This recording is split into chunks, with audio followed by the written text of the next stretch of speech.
Hours until Election Day, and by tomorrow there will be a lot going on. In addition to the presidential race and state and local measures, there are several Senate seats that may be up for grabs. Joining us now to talk about some key races and places to keep an eye on tomorrow, ABC Political Director Rick Klein. Hi, Rick. Hi, Virginia. Great to be with you. Good to see you. Now, as you know, House Democrats not in danger of losing control of the House. Republicans in a more precarious position in the Senate, where they hold 53 seats. So how many seats and which ones could flip? Yeah, the magic number is a net of 3, and it's possible that the Democrats lose the Alabama Senate seats. Really, they need to pick up 4 in a world where Joe Biden is elected president. And the key states to watch: Maine, Colorado. You have incumbent Republicans in both of those places. North Carolina also on that list. Another place that with an endangered Republican senator. Arizona is a place where Democrats feel quite optimistic about their prospect.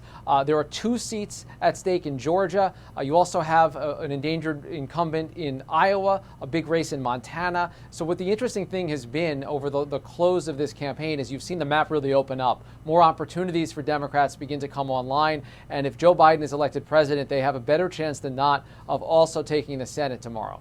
Wow. Well, so as you know, California is not a swing state. Which swing state should we be keeping an eye on tomorrow? Yeah, look, I think early in the evening, start with Florida, Georgia, North Carolina. Those are all reddish states. If any of them or all of them flip to Joe Biden, then Joe Biden is almost certainly going to be elected president.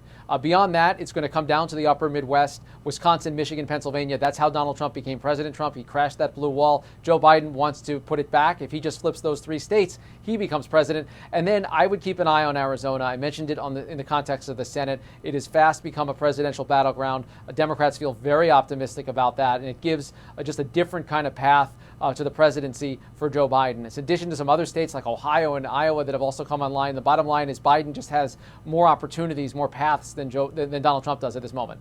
It'll be interesting to watch. So many polls not accurate 4 years ago. Can voters trust them this time around?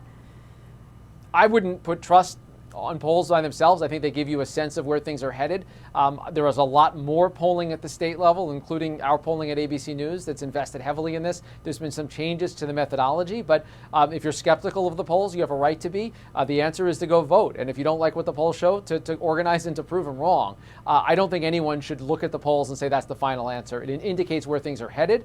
But of course, for all the record turnout we've had before Election Day, probably half the country or so hasn't had its say yet and gets to do that on Tuesday.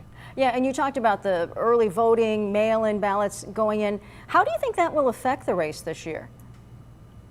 The biggest thing is that it may delay the result. In a weird way, people voting early means that their ballots may be counted later. It overwhelms the system, and there are a number of states, including notably Pennsylvania, Wisconsin, and Michigan, that aren't processing the ballots until Election Day itself. So it means that while millions and millions of ballots have flowed in, they're sitting there waiting to be counted, and there is going to be a backlog. And it means also that you could be well into Wednesday, even Thursday or Friday, before you have enough vote out of states like that to have a winner. It's not that case. It's not the case in every state. There's other states like Ohio, Georgia, Florida that actually will be counting much more quickly. They've been processing already. But it does mean that if we have a very close race that comes down to a very few number of states, we're going to have to wait a while. Oh boy. All right. Get your coffee and your popcorn or whatever else you need ready as we watch this one come in. Rick Klein, thank you so much. We appreciate your insights.